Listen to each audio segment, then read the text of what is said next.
The room hasn't changed, and yet everything feels softer now, like the whole world has the fire, barely a whisper.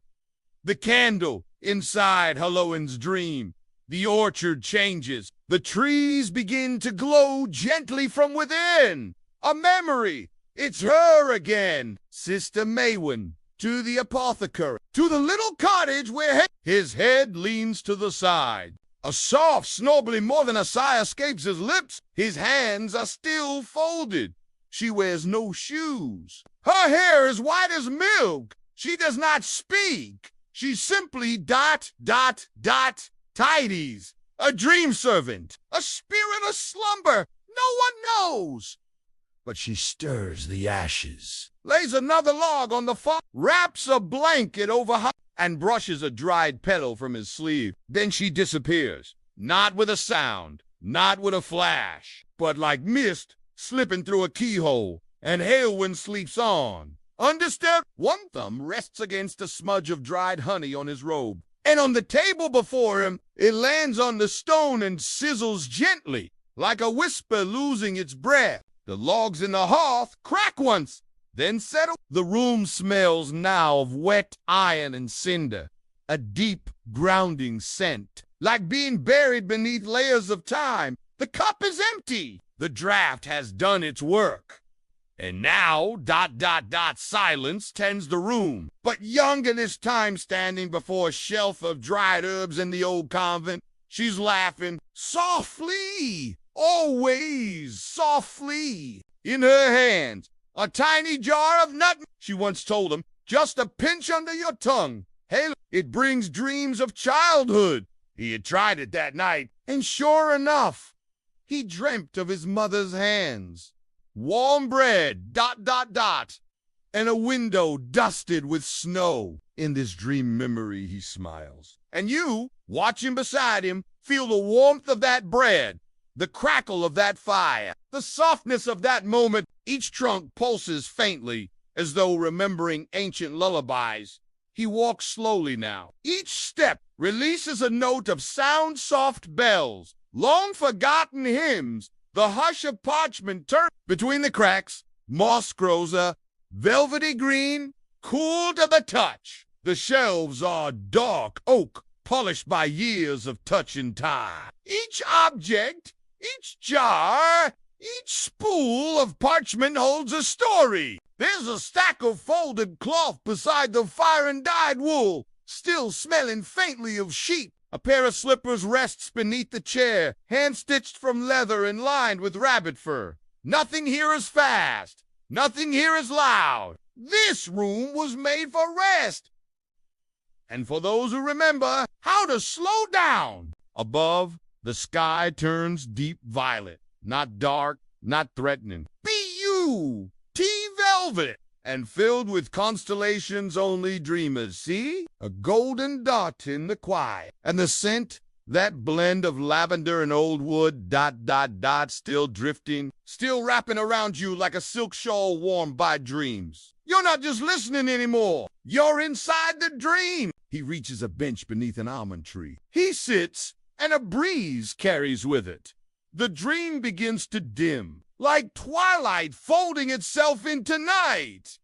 And now, we return again. The walls of stone are thick, keeping the cold at bay. Sometimes, just before dawn, a visitor comes. A drop of water falls from the kettle's spout. The candle on the sill bends its flame just for a moment toward the window, as if waving goodnight to the forest. And outside, the branches nod in return. In Halewyn's day, bedtime was not rushed. It was a sacred hour. People believed you should never go to sleep angry, that you should wash your hands and whisper a prayer, that you must thank the fire, the bread, the breath in your chest. When the sun dips low and our day is nearly done, we gather close and share tales of valor, of mischief, of love and loss. Some call it the way of dreams. When the evening descends, we close our eyes and let the world drift away. We surrender to the gentle tug of slumber,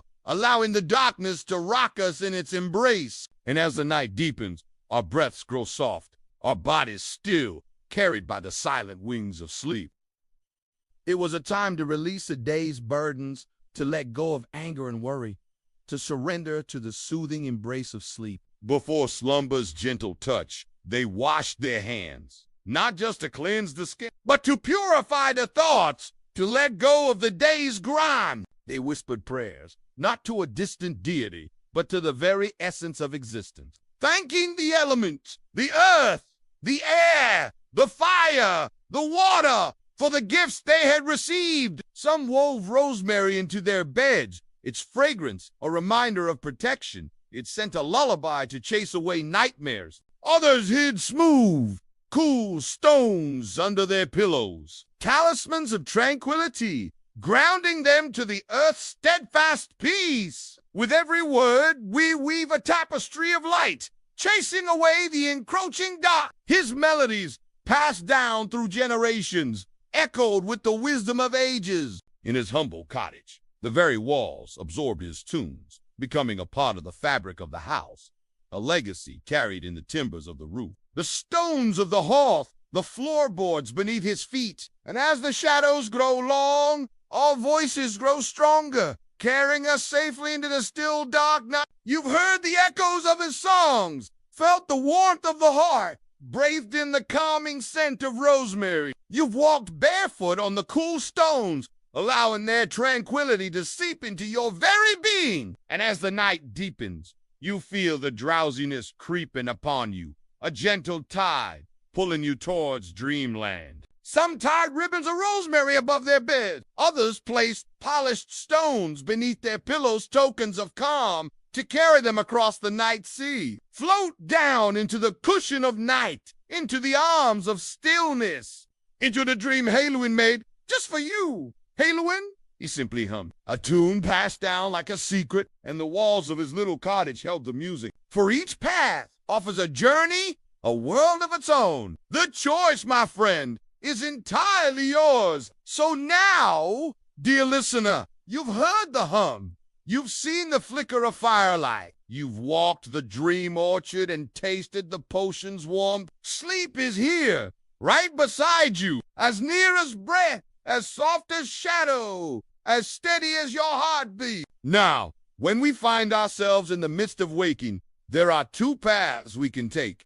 The first is that of the storyteller. Outside, the wind whispers through the trees, a lullaby for the day. Within these four walls, time slows its hurried pace, surrendering to the quiet magic of the fading light. But there's another way, a quieter way. Which path will you choose tonight, dear listener? Will you be a weaver of tales or a writer of dreams? The candle on the sill flickers, casting dancing shadows on the wall. In Halewyn's day, bedtime was a ritual, a passage from wakefulness to dreams. And then there was Halewyn, whose lullabies were woven in song. And now, dear listener, you have stepped into the haven of his humble abode. Sleep now, dear listener. Surrender to the night's embrace.